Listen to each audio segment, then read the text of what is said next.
मामनी है और मैं जिले हरदोई की रहने वाली यूपी की हूँ। मेरी मम्मी की गवाही है मंगलवार की।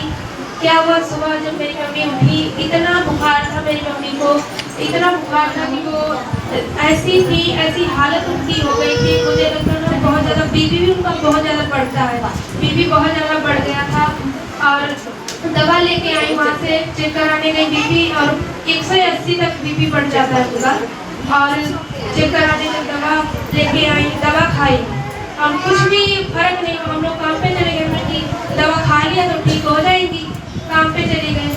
तो हम लोग काम पे गए, वहाँ लाइट नहीं था तो हम लोगों का छुट्टी हो गया, हम और मेरी बड़ी वाली बहन का छुट्टी हो गया। आए देखा तो मेरी मम्मी पूरा कंबल अम्बल ओढ़े लेटी हुई है और इतना ज़्यादा उनका देह गर्म, बहुत ज़्यादा गर्म था, शरीर इतना गर्म था। फिर मम्मी मेरी बोली कि मेरे पैर दबा दे, बहुत ज़्यादा दर्द कर रहे।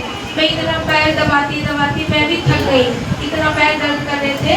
और फिर तेल भी हम लोग लगाए, वो पढ़ा हुआ प्रार्थना पर कुछ हमें भी कमी होती है, नहीं फर्क पड़ा। ऐसे ही दवा 2-3 बार मेरी मम्मी दिन भर में खा ली दवा, फिर भी ठीक नहीं हुआ। फिर 7 बजे मेरे पापा आए, मेरे पापा ने कहा प्रार्थना करवाई है, तो मैंने कहा हमने तो की है पर वहाँ से नहीं करवाई है, पास्टर जी से। तो मेरे पापा बोले नंबर लगा, तो प्रार्थना करवाई। जैसे ही प्रार्थना करवाई उसके 10 मिनट बाद मेरी मम्मी के पैर सब दर्द होना बंद हो गया, बिल्कुल ठीक हो गई। और आज चर्च में भी आई है और बिल्कुल ठीक है, उसी वक्त से बिल्कुल ठीक है।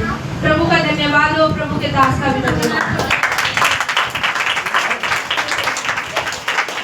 एक मेरी गवाही है शुक्रवार की रात की। मेरा सिर बहुत ज़्यादा दर्द कर रहा था, ये चीज़ बहुत दर्द कर रही थी और मेरा मन भी नहीं था कि मैं नाइट प्रार्थना करूं, इतना ज़्यादा सिर दर्द कर रहा था।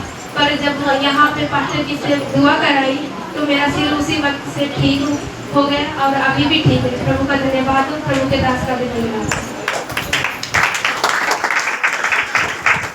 हालेलुया। कितना गवाही इनकी मम्मी का गवाही है कि बहुत ज़्यादा बुखार था और उनका जो था बीपी बढ़ जाता, 180 भी हो जाता है, क्योंकि बीपी 120 ही रहना चाहिए, उनका 180 भी हो जाता है कभी कभी। और बुखार ख़त्म नहीं हो रहा, जो चर्च का आवाज़ दिया रह जाता है तो बहुत लोग रखते हैं उसको इस्तेमाल करने के लिए। तो ये बहन क्या की, मोबाइल लगाई, लेकिन क्या था, विश्वास वो नहीं था। बहुत लोग क्या करते हैं, चलो लगा लेते हैं, ठीक हो जाएगा तो ठीक है, नहीं हो तो कोई बात नहीं, देखेंगे। ये बहन लगा ली, फिर भी सही नहीं हुआ। लेकिन जब 7 बजे इसके पापा आए तो पूरे विश्वास से बोले क्या तो प्रार्थना कराई है, क्योंकि क्या है अपने करीब में चर्च है, कहीं दूर भी नहीं जाना है और फोन करने में पैसा भी तो नहीं लगेगा, आजकल फ्री है। तो बोलती है नहीं। जब ये परमेश्वर के दास से प्रार्थना कराई, उसी टाइम जो भी शरीर में दर्द था, बुखार था, एक ही कॉल का जब प्रार्थना हुआ और सारा कुछ जा चुका और आज भी इनकी मम्मी सही है। Hallelujah, hallelujah. और दूसरी मैं बता रही थी कि मेरे सर में जो दर्द था, जब शुक्रवार को लोग आते हैं, जब मीटिंग में तब नाइट मीटिंग होता है, पूरी नाइट प्रार्थना करना पड़ता है टीम को। तो क्या होता है कि पहले हम लोग शरीर थक जाता है कि आज नहीं करेंगे, बहुत लोगों को मन करता है कि चलो आज नहीं करेंगे, अगला शुक्रवार कर लेंगे, ऐसे शैतान मन में डालता है। लेकिन जब हम लोग यहाँ पे आते हैं तो प्रभु के दास जब हम लोग